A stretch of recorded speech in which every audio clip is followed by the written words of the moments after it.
설 명절을 맞이해서 고향을 찾아 또 오늘 함께 예배를 드린 믿음 형제자매들을 환영하고요.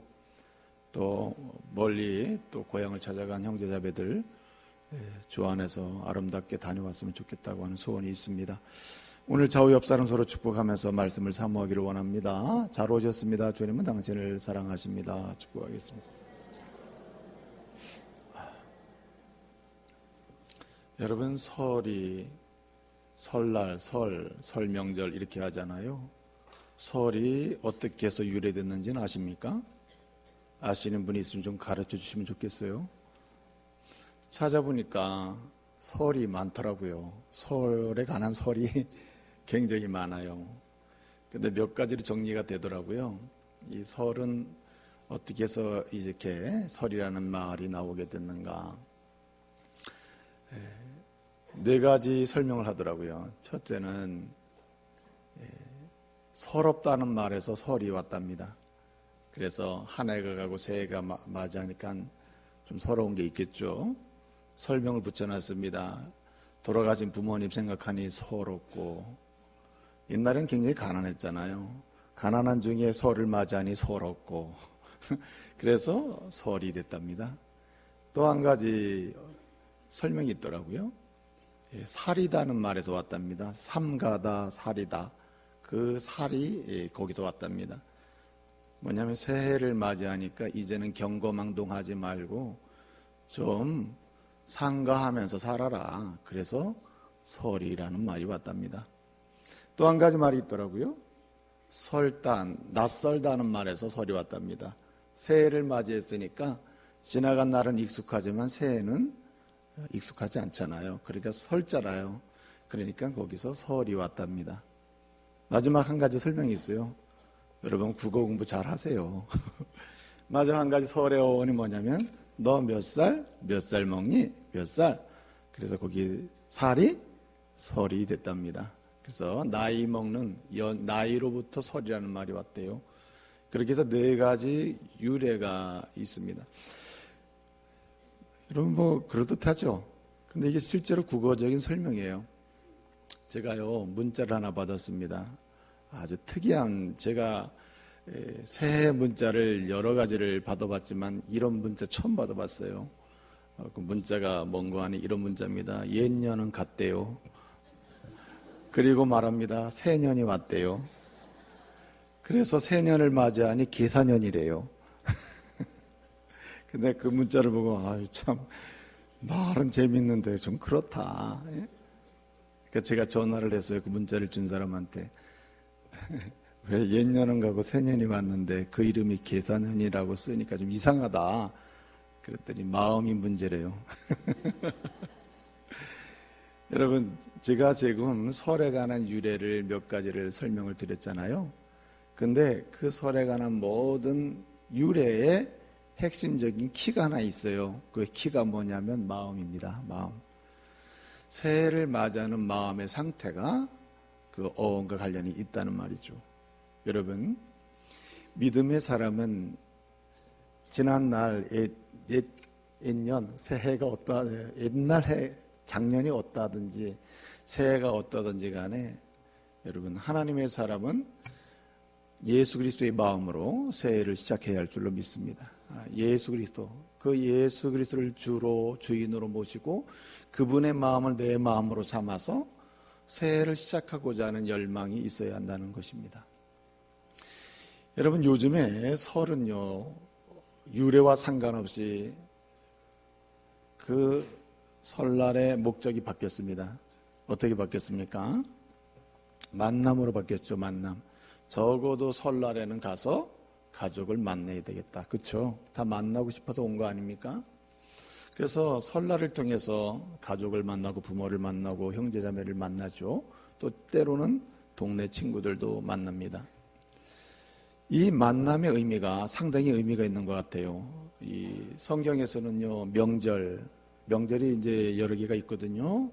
뭐 6월절도 있고 무교절도 있고 수장절, 추수감사절도 있고요.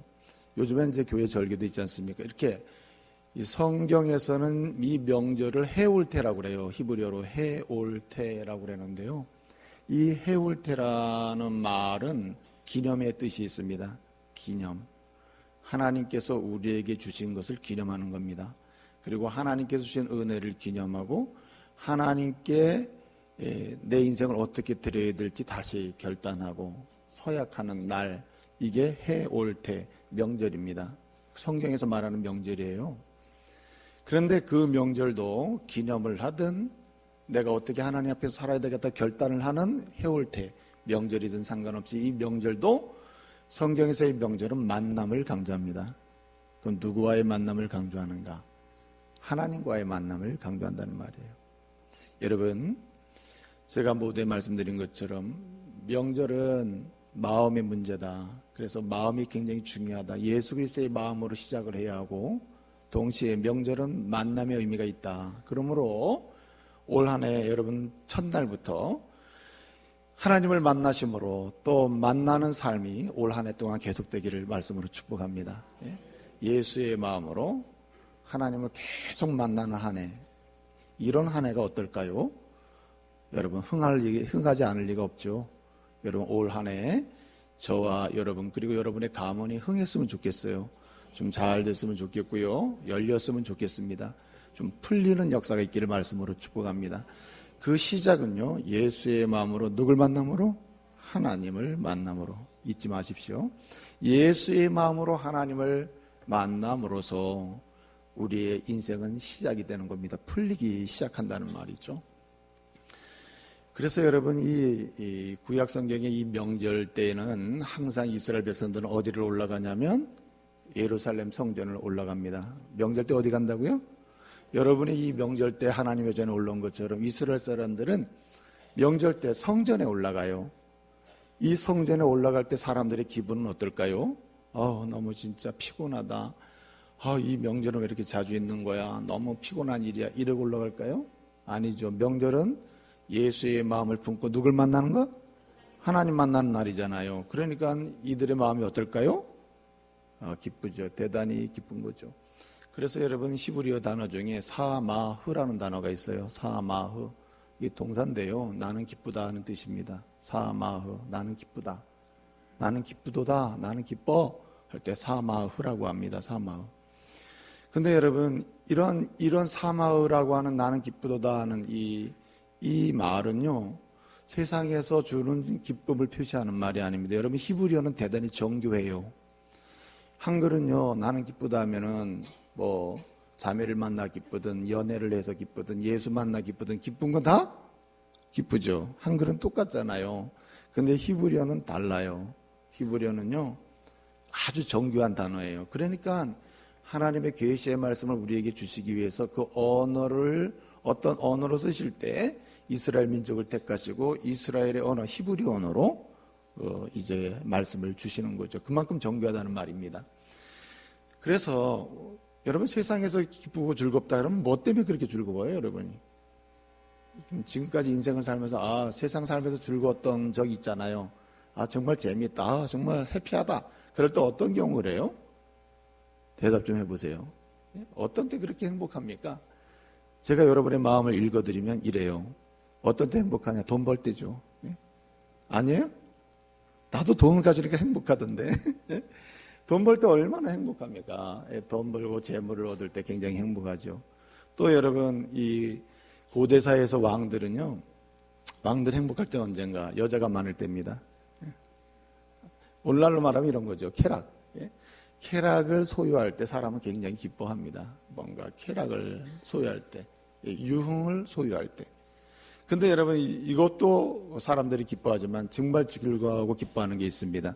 그리고 사람들에게 자랑하고 뭔가 나누면서 기뻐하는 게 있어요. 그 기뻐하는 게 뭐냐면 바로 정복입니다. 정복. 그래서 고대사에서는요. 국가적으로 잔치를 할 때 보게 되면 다 언제냐면 나라를 정복하거나 땅을 빼앗았을 때입니다. 근데 오늘 이 시대는요. 땅 뺏고 그럴 일은 없잖아요. 어떻든 정복하는 겁니다. 자신의 비전을 쟁취했을 때 자신의 꿈을 이루었을 때 자신의 꿈을 위하여 한 스텝 한 스텝 나가는데 뭔가 그것이 잘 이루어져 갈 때 여러분 어때요? 굉장히 기쁘죠. 얼마나 즐겁습니까? 재물을 얻거나 그리고 뭔가 정복을 하거나 꿈을 이루거나 비전을 성취하거나 또는 뭔가 세상 사람들이 그렇게 즐거워하기를 원하는 것들을 나도 누리게 될 때 굉장히 즐거워한단 말이에요. 근데 이러한 기쁨, 이렇게 즐거워할 때 그때는 사마흐라는 말을 안 씁니다.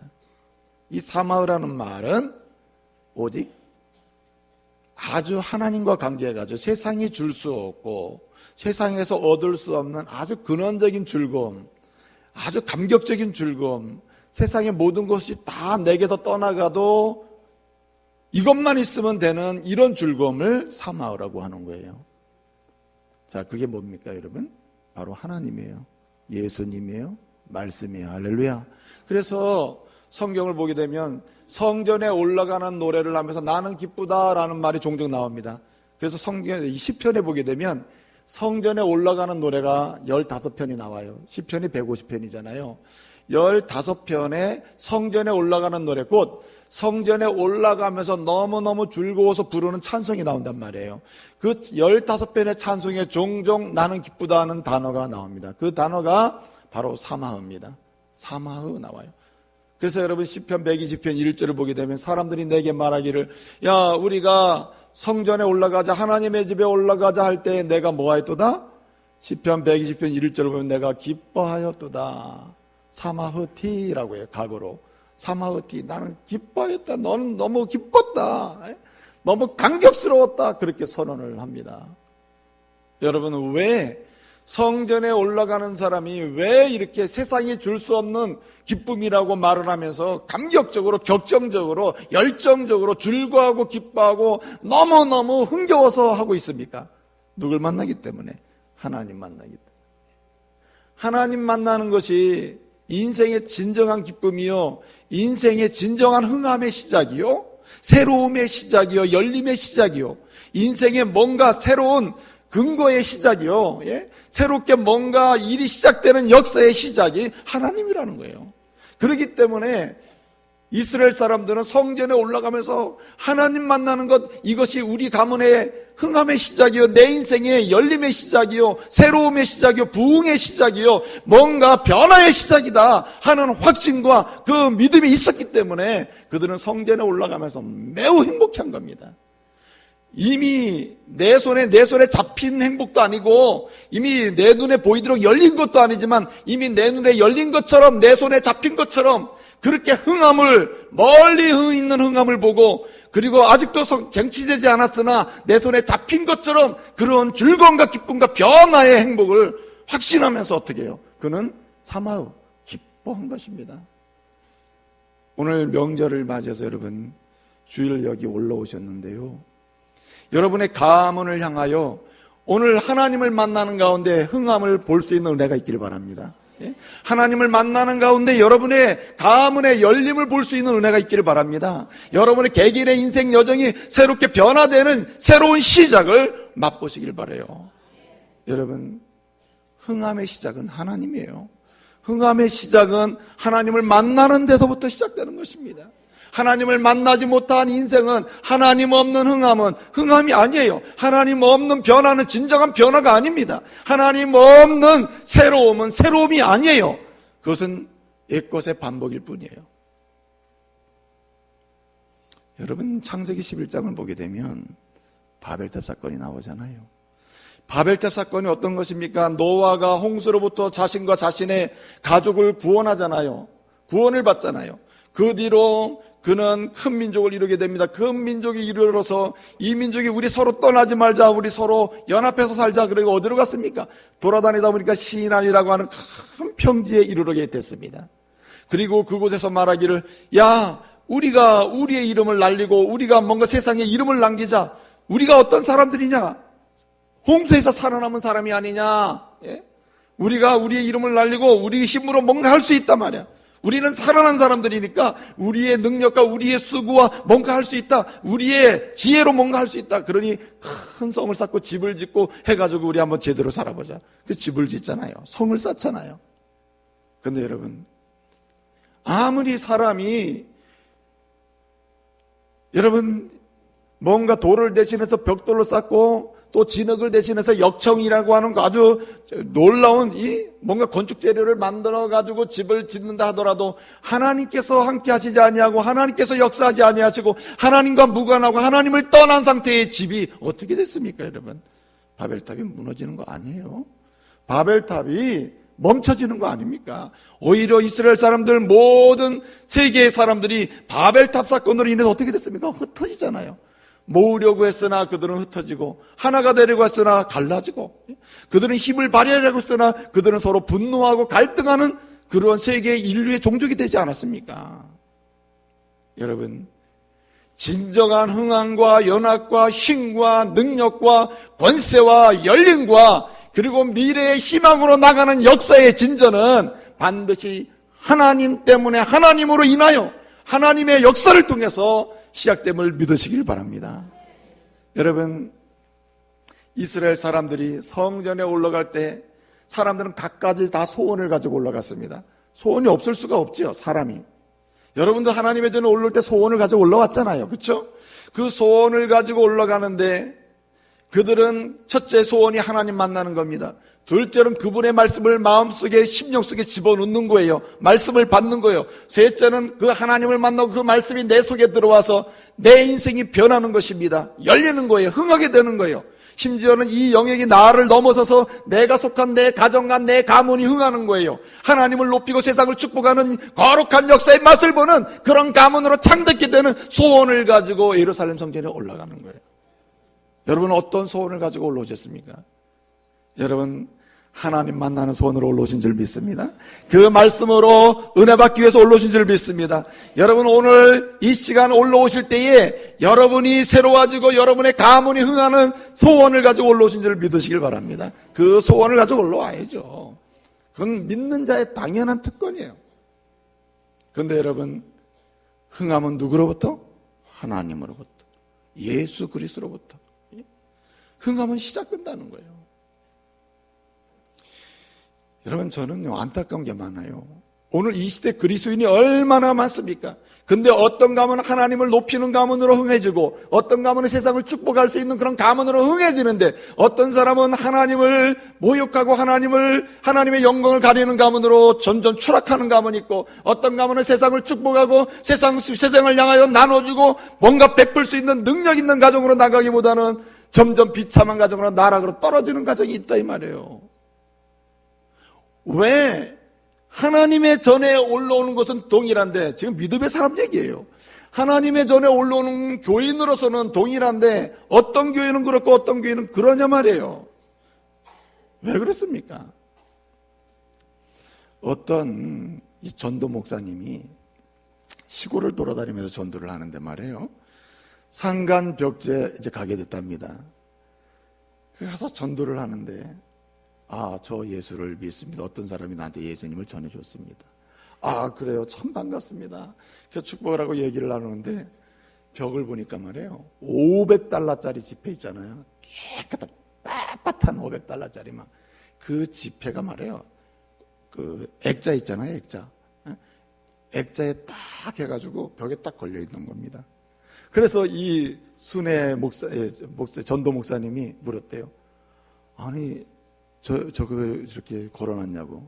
저게 왜 저렇게 벽에다가 걸어놨냐고. 그러니까 이분이 하는 말이, 이 시골에서 가난하게 사는 이분이 하는 말이, 제가 어느 날 몇 년 전에 이 산에 왔다가 다친 사람이 있었는데 그 사람을 너무 안 돼가지고 우리 집에서 간호해주고 병 고쳐줬습니다. 간병을 잘해줬습니다. 그래가지고 그분이 회복돼서 가게 됐는데 고맙다고 그러면서 저 그림을 하나 주고 갔습니다. 그래서 참 그분을 섬겨주고 그분과 대화 나누고 함께 했던 그 사랑의 시간이 너무 귀한 것 같아가지고 그분이 좀 그 그림을 버리지 않고 저기 액자에 넣어가지고 이렇게 보관하고 있습니다. 볼 때마다 그분과의 관계가 회상되곤 합니다. 그러니까 이 전도 목사님이 얘기해 줬대요. 저거는 그림이 아니라 돈입니다. $500짜리 돈이니 이것을 가지고 집에 저 밑에 내려가서 필요한 것을 사시면 엄청나게 많이 살 수 있습니다. 큰 돈입니다. 그러니까 마음대로 이것을 꺼내서 쓰십시오. 그렇게 했다는 거예요. 그 사람이 정말 돈이냐고. 이게 정말 돈이라고, 이 500이 이게 큰 돈이라고 말해요. 그 사람이 너무나 충격을 받았다는 거예요. 예?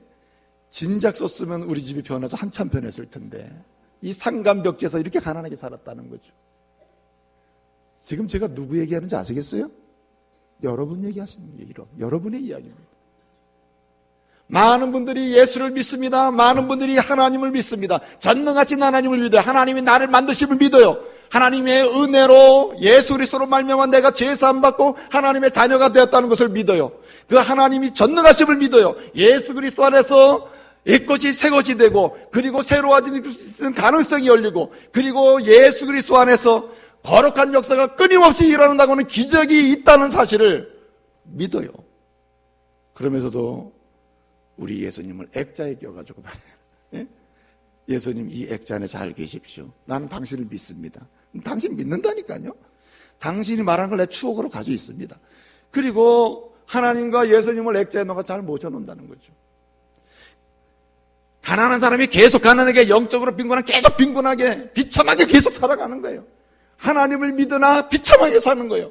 예수님을 믿나가는 비참하게 사는 거예요. 계속 영적인 좌절을 맛보며 사는 거예요. 영적인 침체와 근심을 가지고 사는 거예요. 왜 그렇습니까, 여러분? 액자 안에 모셔둔 주님을 꺼내 쓰지 않기 때문이에요. 여러분, 주님 말씀하십니다. 내가 나를 향하여 내 마음문을 열면, 계시록 3장 2절 뭐라 그랬어요? 내가 내 마음문 두드리노니, 문 곁에 두드리노니, 문 밖에서 두드리노니, 내가 내 문을 열면 나는 내 마음속에 들어가서 너로 더불어 먹고 마시고 너는 나로 더불어 먹고 마시리라. 무슨 말입니까? 그때부터 열리고 풀리고, 그리고 흥함의 역사가 진정으로 시작된다는 말이에요. 사랑하는 믿음의 가족 여러분, 우리가 누굽니까? 하나님의 은혜로 예수 그리스도로 말미암아 구원받은 자 아니에요? 예수 그리스도의 피값으로 제산 받은 자 아니에요? 예수 그리스도의 피값으로 하나님의 거룩한 자녀가 된 자가 아니에요? 예수의 그 거룩한 피값으로 인해서 오늘뿐만 아니라 미래가 보장된 사람이 아닙니까, 여러분? 그러므로 우리는 다시 예수께로 돌아가야 할 줄로 믿습니다. 예수님 그분 한 분만으로 만족하고, 하나님 그분 한 분만으로 다시 소망을 품고 그분 안에서 우리의 인생을 시작해야 돼요. 여러분, 성전에 올라가던 수많은 이스라엘 사람들이 성전에 올라가면서 나는 기뻐하였도다 사마으티 사마으티 이렇게 하면서 노래를 한 이유가 여기 있어요. 하나님 만나면 인생은 새로워진다. 하나님 만나면 그분의 말씀으로 내 영혼이 새로워지고, 그리고 내 인생이 가치 있는 인생으로 변하게 된단 말이에요. 여러분, 오늘 명절을 맞이한 주일입니다. 설 명절을 맞이한 주일이에요. 여러분이 하나님의 전에 오르면서 갖는 소원을 명료하게 하시길 바랍니다. 특별히 오늘 이 명절을 맞이해서 여러분, 가문을 축복할 수 있기를 바라요. 주여, 우리의 가문이 하나님으로 인하여 다시 열리게 하옵소서. 예수 그리스도로 말미암아 하나님을 높여드리고 세상을 축복할 수 있고, 영적인 부유함을 맛보며 어떠한 상황에서 흔들림 없이 전진할 수 있는 흥하는 가문으로 시작되게 주시옵소서. 소원을 좀 품고 기도하고 축복하고 말이에요, 나눌 수 있는 은혜가 있기를 바랍니다. 오늘요 15개의 성전 올라가는 노래가 있다 그랬죠. 15편의 성전 올라가는 노래가 있는데 그 15편 중에 10개는 누가 썼는지 알 수가 없어요. 4편은 다윗이 썼어요. 나머지 한 편은 누가 썼을까요? 솔로몬이 썼습니다. 그래서 오늘 127편 솔로몬의 시라고 돼 있죠. 솔로몬은 말입니다, 자신이 왕이 될 수 없는 상황에서 왕이 됐어요. 그리고 조건이 안 좋아요. 자신의 어머니 배경도 안 좋아요. 모든 조건이 정말 절망적이에요. 그럼에도 불구하고 그는 이스라엘을 흥하게 하는 왕이요, 가문의 흥함을 본 사람이요, 자신의 인생의 흥함을 본 사람이에요. 어디서 시작했기 때문에 그렇습니까, 여러분? 전능하신 하나님, 예? 자신을 구원하신 하나님, 자신의 인생을 책임주신 하나님, 인생을 인생답게 만드신 그 하나님 안에서 시작했기 때문이죠. 하나님께 전 인생을 맡겼더니 하나님께서 그의 인생을 흥하게 하신 겁니다. 그러므로 여러분, 먼저 하나님의 은혜로 부름받은 사람들, 저와 여러분이 어떻게 해야 합니까? 흥함의 통로가 되어야 할 줄로 믿습니다. 예? 여러분, 축복의 유통자가 되시기를 말씀으로 축복합니다. 하나님의 은혜의 유통, 은혜를 유통시키는 사람이 되어야 돼요. 하나님의 은혜를 나누는 사람이 되어야 합니다. 그래서 나뿐만 아니라 내가 속한 가문이 흥해지는 역사를 볼 수 있어야 합니다. 여러분, 하나님으로 인하여 하나님을 모심으로 하나님으로 인해서 시작함으로 인해서 흥하는 가문의 현장에는요, 두 가지 역사가 일어나요. 첫째는 은혜의 고백이 넘쳐납니다. 여러분, 오늘 말씀 보세요. 솔로몬이 뭐라고 얘기합니까? 여호와께서 집을 세우지 아니하시면 세우는 자의 수고가 헛되고, 그 다음에 여호와께서 집을 성을 지키지 아니하시면 그 성을 지키는 파수꾼의 경성함, 깨어있음이 뭐하로다? 허사로다. 깨어있으면 허사로다, 이렇게 얘기하잖아요. 근데 여러분, 이 고백을 잘 새겨 들으셔야 돼요. 한마디로 솔로몬의 고백이에요. 나의 나된 것은 하나님의 뭐다? 은혜다라는 말이에요. 고린도서 15장 10절을 보게 되면 바울이 고린도 교회 성도들에게 고백합니다. 여러분들은 나를 어떻게 볼지 모르지만 내가 다른 사도들보다도 엄청나게 일을 많이 하지 않았습니까? 그러나 그것은 내가 한 것이 아니요 곧 하나님의 뭐예요? 은혜입니다. 나의 나된 것은 곧 하나님의 은혜라고 얘기해요. 은혜로 된 것이라고 했어요. 그렇다고 여러분, 바울이 인생을 게을리 살았습니까? 일을 안 했습니까? 노력 안 했습니까? 수고 안 했나요? 근데 그의 수고와 눈물과 땀을 말하지 않아요. 그는 오히려 어떻게 해요? 모든 것이 하나님의 은혜라고 얘기해요. 여러분, 흥하는 교회는 따로 있습니다. 여러분, 부흥하는 교회는 따로 있어요. 하나님의 교회가 부흥하는 교회를 그 속에 들어가 보면 그 속에는 모든 것이 하나님의 은혜라고 고백하는 사람들이 여기저기 있습니다. 여러분, 수많은 성도들이 그 입술에서 하나님의 교회가 이렇게 부흥하는 이유는 절대로 하나님의 은혜다, 하나님의 은혜가 여기까지 오게 했단 말이에요. 이렇게 고백하는 사람이 많다는 얘기죠. 부흥하지 못하는 교회, 열림과 흥함이 없는 교회를 보세요. 거기에는 모두 자기 자랑합니다. 이나마 된 것도 누구 때문에? 다 나 때문에 그렇게 되는 거죠. 여러분, 솔로몬이 정말 한 일이 없을까요? 솔로몬은요, 그 시대에 왕노릇할 때, 솔로몬이 왕노릇할 때 그 시대의 솔로몬은 백성들로부터 굉장한 존경을 받은 사람이에요. 하나님의 사랑받을 뿐만 아니라 백성들에게 존경받았어요. 굉장히 존경받았습니다. 근데 그 존경받는 내용 중에 하나가 뭐냐면 솔로몬은 집을 잘 짓는 자로 존경받았어요. 첫째, 하나님의 성전을 기가 막히게 졌습니다. 솔로몬이. 그 다음에 자기가 살 왕궁도 졌어요. 심지어는 백성들을 위한 성곽을 건축했어요. 그럼 이 정도면 집 잘 짓는 사람 아니겠어요? 그렇죠? 사실은 역사 속에서 보면 솔로몬처럼 그렇게 하나님의 전을 멋있게 진 사람, 그리고 왕궁을 잘 지은 사람, 그리고 백성들을 위해서 성을 튼튼하게 진 사람, 집을 잘 진 사람, 그렇게 알려진 사람이 솔로몬이에요. 솔로몬은 어디 가서 내가 열심히 해서 이렇게 성을 졌다, 이 성전 내가 졌다, 이 성곽은 내가 만들었다, 이렇게 말해도 아무도 뭐랄 사람 없습니다, 여러분. 그러나 여러분, 솔로몬은 단 한 번도 내가 성전을 졌으며 내가 왕궁을 졌으며 내가 성곽을 졌으며 한 적이 없습니다. 그는 오늘 노래해요. 어떻게 노래하고 있습니까? 여호와께서 집을 세우지 아니하시면 세우는 자의 수가 헛되고 하나님께서 성을 지키지 아니하시면 파수꾼의 경성함이 허사로다라고 오히려 고백을 해버려요. 무슨 말입니까? 내가 성전을 진 것도, 내가 성곽을 진 것도, 내가 왕궁을 진 것도, 내가 백성들을 위한 안전한 삶의 터전을 만들게 된 것도 전적으로 누구의 은혜? 하나님의 은혜입니다. 여러분, 이런 고백이 있고 이런 나눔이 있고 이런 은혜의 고백이 넘쳐나는 곳에 뭐가 있다고요? 흥함이 있어요. 여러분, 오늘 명절이죠. 오늘 여러분 집안 식구들이 가족들이 모이는 곳, 모임의 자리에서 여러분의 입술에서 하나님의 은혜를 고백하시길 바랍니다. 특별히 여러분 집안에서 여러분이 뭔가 앞서가거나 뭔가 성취했거나 뭔가 많은 것을 누리고 있거나 그리고 많은 면에서 명예를 지니고 있는 사람이라고 생각이 되거들랑 그 사람일수록 누구보다도 먼저 나의 나된 것은 뭐예요? 하나님의 은혜입니다. 사실 잘난 게 없어요. 사실 하나님이 나에게 어머님을 주셨기 때문이며 하나님이 나의 형제로 동생을 나에게 주셨기 때문이고 우리 가족을 나에게 주셨기 때문에 내가 하나님의 은혜로 오늘 여기까지 왔다. 이래야 불신자가 감동을 받지 않겠어요.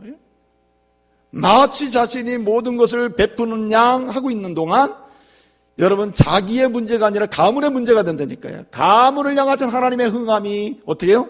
크로징되는 거예요. 닫혀버린다니까요. 그래서 여러분 흥하는 가정, 흥하는 가문으로 나가는 현장에 항상 은혜가 고백된다는 걸 잊으면 안 돼요. 근데 이 은혜를 뜨겁게 고백하는 사람은 놀라운 게 있습니다. 이 은혜를 뜨겁게 고백하는 사람의 특징 중에 하나가 뭐냐면 모든 사람을 높게 평가한다는 거예요. 자신보다 높게 평가한다, 낮게 평가한다, 아주 훌륭한 분으로 평가한다는 거예요. 여러분 솔로몬은요, 솔로몬 시대에는요, 성경을 보면은 때때로 이 나라를 가정으로 비유하고 또 교회를 가정으로 비유하고 어떤 특정한 공동체, 믿음의 공동체를 가정으로 비유해서 설명한 경우가 아주 많아요. 집으로 비유하는 거죠. 집으로. 그래서 오늘 본문의 말씀을 보게 되면 여호와께서 집을 세우지 아니하시면 그 집이 세워질 수 없다고 했잖아요. 그 집을 히브리어는 바이트라 그래요. 바이트. 근데 이 바이트는 건물로서의 바이트지만 동시에 그 안에 있는 사람, 관계, 그리고 눈에 보이지 않게 흘러다니는 뭔가 영적인 상태까지도 다 포함하는 거예요. 그러니까 여러분 보세요. 솔로몬이 이스라엘을 다스릴 때는 사람들의 마음에 막 기쁨이 넘쳐요. 하나님을 섬기고 싶은 마음이 막 생겨요. 그리고 내게 있는 것을 막 나눠주고 싶은 마음이 있어요. 그리고 실제로 막 나눠줘요. 솔로몬은 가장 연약한 자를 귀중히 여겨요. 백성 중에 약한 자를 소홀히 여기지 않고 그들 병들고 헐벗은 사람들에게 베풀어요. 그 사람이 솔로몬이에요. 그래서 솔로몬 시대는 뭐가 없는 시대나 전쟁이 없는 시대입니다. 한마디로 평화의 시대예요. 살롬의 시대라 이 말이죠. 무슨 말입니까 이게? 한마디로 솔로몬 시대는 흥하는 시대였다. 솔로몬의 가문은 흥하는 가문이었다 이런 뜻이에요. 왜 그렇습니까 여러분? 은혜를 고백하는 사람 치고 다른 사람을 자신보다 못하게 평가하는 사람 한 명도 없습니다. 여러분 사울을 보세요. 사울이 얼마나 훌륭한 사람입니까? 바울이. 근데 이 바울을 통해서 나오는 관계 속에서 이야기를 보세요. 얼마나 한 사람 한 사람을 귀중하게 다룹니까 여러분? 굉장히 존중이 여기잖아요. 여러분 여러분의 가문에서 여러분이 특정한 위치를 차지하고 뭔가 많은 것을 쟁취하고 획득하고 위치를 공고히 하고 있는 사람이라면 이 명절 때에 이 명절을 흥하는 가문의 시작으로 축복의 기회로 삼기 위해서 어떻게 해야 되느냐? 여러분 집안 중에 가족 중에 가장 약하고 힘들어하고 아파하고 고단해하는 그 사람을 누가? 여러분이 높여줘야 돼요. 참 너 때문에 내가 힘이 난다. 나는 누구를 보는 것보다 너 보면 난 힘이 나. 힘내라. 너는 우리의 희망이다 말이야. 좀 이렇게 높여줄 수 있어야 되는 것이죠. 명절 때마다 아내를 깎아내리는 사람도 있어요. 이렇게 집안 식구들 보이면 저 사람은 아무것도 못해요. 저 사람은 해는 게 없어요. 이렇게 여러분 그렇게 깎아내려서 되는 게 아니에요. 은혜를 고백하면 높이게 돼요. 자꾸 높이게 돼요. 어떤 구두쇠가 말이에요. 결혼을 하게 됐답니다. 하도 구두쇠다 보니까 돈 모으다가 결혼을 좀 늦게 하게 됐어요. 이 사람이 누가 내 주례를 서주면 좋을까 하다가 이 동네에서 가장 유명하다고 하는 랍비 선생님을 찾아갔어요. 선생님, 내가 이제서야 결혼을 하게 됐어요. 나를 주례를 서주십시오. 그래 이 선생님 랍비가 하도 구두쇠라는 걸 아니까 이렇게 얘기한 거예요. 내가 주례를 서주면 나의 주례비를 얼마나 주겠어? 이렇게 물은 겁니다. 그러니까 이 구두쇠가 심각해진 거예요. 막 심각해요. 그러니까 이 랍비가 이렇게 말했습니다. 그렇게 근심이 되냐? 근심됩니다. 선생님이 말씀해 주시면 내가 드리겠습니다. 이렇게 된 거예요. 그러니까 랍비가 이렇게 얘기했어요. 그래요. 그러면 주례비를 이렇게 주십시오. 당신이 결혼할 여자가 예쁜 만큼 주례비를 달라고 그랬어요. 당신이 아내 될 사람을 예쁘게 생각하는 것만큼 주례비를 달라고 그랬어요. 그러니까 이 사람이 주례비를 100원을 줬습니다. 여기 있습니다. 그러니까 이 랍비가 기가 막힌 거예요. 이 사람이 정말 정신이 있나 없나. 그래가지고 이 사람을 어떻게 교훈을 해야 되겠는데 어떻게 해야 좋을지 모르겠다는 거죠. 그래서 어떻든 주례를 했습니다. 그래서 신혼여행을 간다는 거예요. 이 주례한 선생이 이렇게 얘기합니다. 여보시오, 신혼여행 갈 때 이 돈 쓰라고. 그러면서 100원을 줬잖아요. 90원을 도로 줍니다. 90원을 주면서 뭐라고 얘기하면 이건 잔돈입니다. 새겨 들을 수 있는 새겨 들으시오. 그리고 10원만 가졌다는 거예요. 자, 보세요. 은혜를 고백하는 사람은 다른 사람을 굉장히 높여요. 왜 그러냐면 하나님의 사람임을 알기 때문에 높여요. 비록 지금 불신자라도 이 사람이 택한 백성으로 주의 전으로 올라올 때 하나님이 이 사람을 귀중히 쓰실 것을 알고 있어요. 그러니까 높이는 거죠. 예? 나보다 더 높이는 거예요. 예? 그런데 반대로 보세요. 은혜를 모르고 모든 것이 예수를 믿으면서 은혜를 고백하지 못하는 사람은 다 자기의 영광을 찾거든요. 그러니까 다른 사람은 어떻게 자꾸만 낮춥니다. 놀라운 것은 말이에요. 다른 사람을 낮추는 거 보면 자기는 더 낮아진다는 거예요. 비참해진다는 거예요. 사랑하는 믿음의 가족 여러분, 올 설 명절이 여러분의 가문에 있어서 흥함이 시작이 되고 열림의 시작이고 변화의 시작이 되기를 원하시면 여러분의 입술에서 오늘 가는 곳마다 하루 종일 하나님의 은혜로다 하는 고백이 넘치길 바랍니다. 그러면서 그 고백이 위해서 여러분의 형제자매들을 높여주시길 바랍니다. 당신 때문에 음식이 맛있고 당신이 한 것이 참 기쁘고 당신이 한 것은 왜 이렇게 내 마음을 즐겁게 하는지 모르겠다고 높여주시란 말이에요. 또 한 가지는 오늘 여기 말씀을 보게 되면 이런 말씀이 나옵니다. 하나님은 사랑하는 자들에게 뭘 주신다 그랬죠? 잠을 주신다 그랬습니다. 여러분, 하나님께서 사랑하는 자에게 잠을 주신다는 건 얼핏 보면 잠잘 때 푹 자게 하시나 보다 이렇게 생각할 수 있겠죠. 근데 그런 의미를 넘어서는 아주 중요한 말씀이에요. 이게 무슨 말이냐면 열왕기 3장 5절에 보게 되면요, 솔로몬이 이제 왕이 됐습니다. 왕이 됐을 때 하나님, 내가 왕노릇을 어떻게 한단 말입니까? 나같이 연약한 사람이 어린아이 같은 사람입니다. 그러면서 하나님께 번제를 드려요. 예배를 드리면서 하나님께 기도를 해요. 하나님, 나는 못합니다. 내 힘으로는 할 수가 없습니다. 아무것도 할 능력이 없습니다. 하나님께서 내게 은혜를 주십시오라고 구해요. 근데 아무것도 안 주셔. 그러다가 잠이 들었어요. 예? 잠이 들었습니다. 잠이 들었을 때 하나님이 그에게 나타나셔서 환상 중에 말합니다. 내가 원하는 게 뭐냐? 진짜 원하는 게 뭐냐? 저는 명예나 물질이나 어떤 권세도 아니고 내가 나에게 맡겨진 이 백성, 나에게 맡겨진 이 나라, 그리고 우리 가문 진실로 하나님의 뜻대로 흥하기를 원합니다. 그러니 하나님 내게 뭘 주시오? 지혜를 주십시오. 이렇게 한 거예요.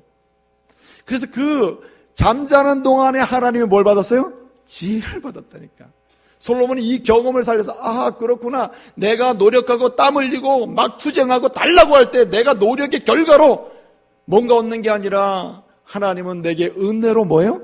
주시는구나. 심지어는 잠잘 때도 주시는구나. 여러분, 잠잘 때는 내가 아무것도 안 하는 상태 아니에요? 노력도 포기된 상태 아니에요?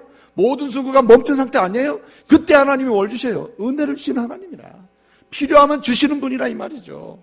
근데 여러분, 이 은혜가 누구에게 준다고요? 하나님께로부터 뭐 받는 사람? 사랑받는 자. 사랑받는 자에게 주신단 말이에요. 사랑받는 자. 여러분, 여기 사랑받는 자라는 말이 히브리어로 리디아라는 말인데, 리디도라고 그러는데요. 리디도. 이 사랑받는 자라는 말은 내가 뭔가를 노력했기 때문에 사랑받는 게 아니에요. 하나님의 주권적인 은혜로 하나님의 사랑받는 자가 된 것을 의미해요. 그러니까 이것은 뭐냐면 사랑받는 자란 하나님의 사랑을 깨달은 자예요. 한마디로 하나님께서 예수 그리스도로 말미암아 나를 죄에서 구원하셨구나 깨달은 사람이 뭐 받는 사람? 하나님의 사랑을 입는 자예요. 사랑받는 자예요. 그렇기 때문에 이런 자가 뭐 받아요? 하나님의 은혜로 흥함을 경험하고 새로움을 경험하고 열리는 역사를 경험하기 시작한다는 거죠.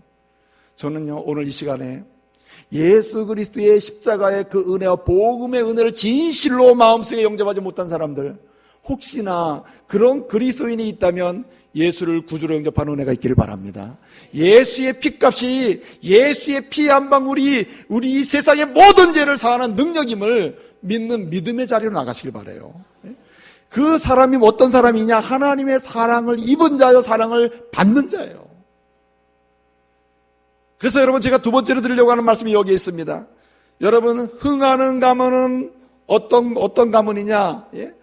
가문이 흥하고요. 그리고 개인의 생애가 흥하고요. 그 다음에 믿음의 공동체가 흥하는 역사는 어떻게 일어나느냐? 흥하는 가문 속에는 어떤 현상이 일어나냐면은 사랑받는 자가 해마다 더해진다는 거예요. 해마다. 여러분 오늘 솔로몬의 노래를 했죠. 솔로몬이 사는 동안에 이 노래를 했습니다. 왜 이 노래를 했을까요? 솔로몬 자신이 사랑받는 자임을 너무나 강력적으로 고백하며 고백한 거죠. 하나님의 사랑을 입은 자로서 하나님의 은혜를 입고 있다는 게 너무 기쁘기 때문에, 하나님 때문에 기뻐하고 열리는 인생, 열리는 흥하는 이스라엘을 경험하면서 지금 노래를 하는 거예요. 근데 여러분 이 노래가 솔로몬에게 끝나는 노래일까요? 아니죠. 솔로몬이 왜 이 노래합니까? 백성들에게 말하는 거예요. 여러분들도 나처럼 하나님의 은혜를 입는 자, 사랑 입은 자가 되십시오. 하나님의 사랑을 깨닫고 그 사랑을 입은 자로서 끊임없이 역사 속에서, 생애 속에서 열리는 은혜를 경험하십시오라고 말하는 거예요. 이러한 외침은 오늘 우리에게도 다가와 있는 것이죠. 솔로몬이 말합니다. 내가 하나님의 사랑을 입어서 인생 가운데, 가문 가운데, 그리고 하나님의 거룩한 가족인 이스라엘 가운데 흥함을 본 것처럼 21세기를 살아가는 중부 가족들, 그리고 이곳을 찾는 믿음의 가족들, 여러분들도 하나님의 사랑을 입은 자가 되고 그래서 열리는 인생을 시작하십시오. 이렇게 솔로몬은 외치고 있는 거예요. 그러므로 저와 여러분이 먼저 하나님의 사랑을 입은 자로서 흥함을 경험하고 흥하는 인생을 시작한 사람이라면 명절을 거듭할 때마다 말이에요. 흥하는 가문을 위해서 어떻게 됩니까? 믿지 않거나 믿는다고 하지만 예수 그리스도의 그 피값과 그 거룩한 구원의 능력을 신뢰하지 못하는 그 사람에게 못되게 만들어요? 하나님의 사랑을 입은 자가 되도록 안내하고 권면하고 복음을 소개하고 예수 사랑을 소개하고 예수 사랑으로 인한 나의 생동감 있는 삶의 기쁨을 소개하고 말해요. 그래서 어떻게 해요? 가문에 믿는 자, 사랑받는 자를 해마다 더해야 할 줄로 믿습니다. 이것이 열리는 가문의 특징이에요. 여러분 기도는 많이 하죠. 하나님 우리 가문도 흥하게 해 주시옵소서. 그런다고 여러분 흥해집니까? 하나님 말씀하시는 거예요. 여러분의 가문을 흥하는 가문으로 열기를 원하고 흥하는 믿음의 공동체가 되기를 원하면은 여러분처럼 불신가족 한 사람 한 사람을 해마다 뭘로 더해요?